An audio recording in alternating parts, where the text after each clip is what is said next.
Hello दोस्तों, कैसे हैं आप। पिछले दिनों मैंने आपके साथ डिफरेंट डिफरेंट तरह की रेसिपीज़ शेयर करी हैं। कभी हम राजस्थान की सैर करके आते हैं रेसिपीज़ के साथ, तो कभी हम जाते हैं उत्तराखंड के पहाड़ों पर। लेकिन आज आपको लेकर आई हूँ मैं कश्मीर में। कश्मीर की ये मज़ेदार चाय बहुत ही अलग है और यकीन करें, मैं तो इसे पहली बार पी रही थी, तो मैंने इसे बहुत इन्जॉय किया। सुना है कि ये शादियों में बहुत बनाई जाती है और वहाँ की बड़ी स्पेशल चाय है। तो मैंने सोचा कि मैं अपनी दोस्त से सीख ही रही हूँ, तो क्यों ना मैं अपने और दोस्तों को भी इसकी रेसिपी दूँ। बिल्कुल ऑथेंटिक रेसिपी आपके साथ शेयर कर रही हूँ, तो ज़रूर देखिएगा, एंजॉय कीजिएगा और लाइक ज़रूर कर दीजिएगा। कश्मीरी चाय बनाने के लिए यहाँ पर सबसे पहले मैंने लिया है एक गिलास पानी और यहाँ पर कुछ और इंग्रेडिएंट्स भी रखे हैं, जिसमें सबसे पहले मैं यहाँ पर आपको दिखा देती हूँ बादियान का फूल। अब क्योंकि ये शादियों में बनाई जाने वाली बहुत ही बेहतरीन सी चाय है, तो इसमें खुशबू वाली चीज़ों का इस्तेमाल किया गया है। कुछ टुकड़े दालचीनी के लिए हैं, समझे कि 2 इंच का टुकड़ा लेकर उसे छोटे टुकड़ों में तोड़ दिया है। यहाँ पर कश्मीरी कहवा मैं ले रही हूँ 1 चम्मच, और कश्मीरी कहवा किसी भी जनरल स्टोर पर आराम से मिल जाएगा। 4 हरी इलायची ली है, जिससे कि खुशबू बहुत अच्छी आए, और ड्राई फ्रूट्स तो ज़रूर ही इसमें जाएंगे, क्योंकि चाय बना रहे हैं वो भी शादियों वाली और कश्मीरी चाय।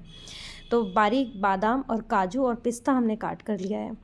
अब मैंने एक पतीला रखा है, उसमें हम यहाँ पर जो ग्लास भर के पानी लिया था वो गर्म होने के लिए यहाँ पर रख देते हैं। पानी बस थोड़ा सा ही गुनगुना भी नहीं हुआ था कि इसमें हमने सबसे पहले डालना है ये कश्मीरी कहवा, और इसको अब हमने साथ ही कुछ और इंग्रेडिएंट्स भी जो हमने दिखाए थे, हरी इलायची वगैरह, ये भी हम इसके साथ ही डाल करके अच्छी तरह उबाल लेंगे। लेकिन जो हरी इलायची है, इसको आपने याद रहे खोल कर डालना है, जिससे कि इसका फ्लेवर बहुत ही अच्छा आए। अब यहाँ पर हमने दालचीनी डाल दी है, और साथ ही हम यहाँ पर बादियान का फूल भी डाल देंगे, और इसको अच्छी तरह उबाल देंगे। जब तक कि उबालेंगे जब तक कि ये थोड़ा कम ना हो जाए। समझे कि अगर आपने 2 कप पानी रखा है तो वो 1.5 कप ही रह जाना चाहिए। इस तरह से आपने इसको पकाना है। और इसमें जो हमने इंग्रेडिएंट्स डाले हैं, इलायची, बादियान का फूल, दालचीनी, इससे जो खुशबू है ना, वो इतनी अच्छी इसकी खुशबू आती है, इतनी बेहतरीन खुशबूदार ये चाय बनती है ना, कि अगर आपके घर के पास से कोई निकल रहा है ना, तो उसको ये खुशबू खींचकर घर के अंदर ले आएगी। यकीन करिए, बहुत ही खुशबूदार ये चाय पकती है। ज़ाहिर है कश्मीर की एक बहुत ही फेमस चाय है, वहाँ की शादियों में बनती है। शादियों में आप सभी जानते हैं कि स्पेशल एहतमाम किया जाता है, बेहतरीन से बेहतरीन चीज़ें रखी जाती हैं।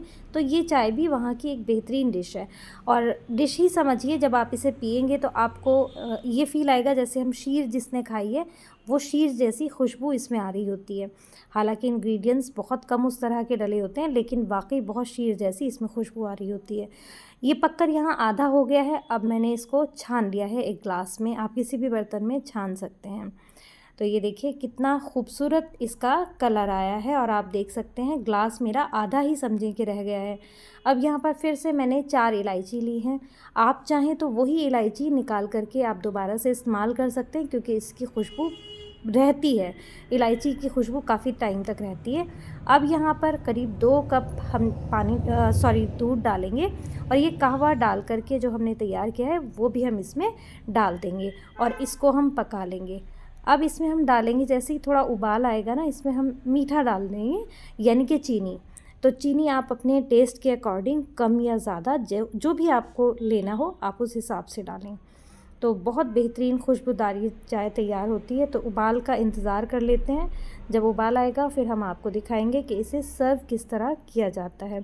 इसका कलर इतना ही रहता है जैसे आप देख रहे हैं, बहुत ब्राइट कलर नहीं आता, जैसे कि हम लोग नॉर्मल चाय पीते हैं उस तरह का कलर इसमें नहीं आता। तो मैंने यहाँ पर 2 चम्मच चीनी डाली है, और बस इसको एक ही उबाल देना है। अब इसको ज़्यादा पकाने की बिल्कुल ज़रूरत नहीं है।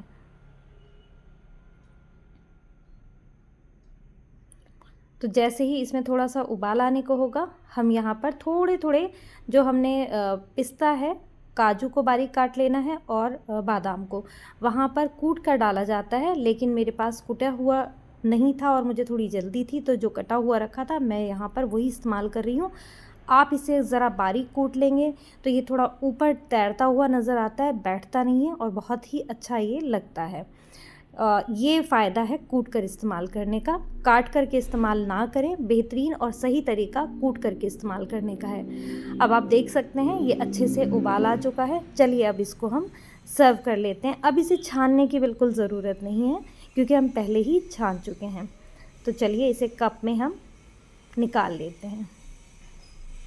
और यकीन करें इतनी बेहतरीन खुशबू इसकी आती है ना कि मज़ा आ जाता है कि कुछ शीर बन रहा है, क्या बन रहा है, क्योंकि सारे ही इंग्रेडिएंट जो इसमें डाले हैं खुशबू वाले हैं। इलायची हो, बादियान का फूल हो या फिर दालचीनी हो। तो ये देखिए अब हमने जो कुटी हुई हमारी या पिसी हुई तो नहीं, कुटा हुआ जो ड्राई फ्रूट्स थे थोड़े थोड़े मैंने फिर कूट ही लिए थे और इसको ऊपर से गार्निश कर दिए हैं।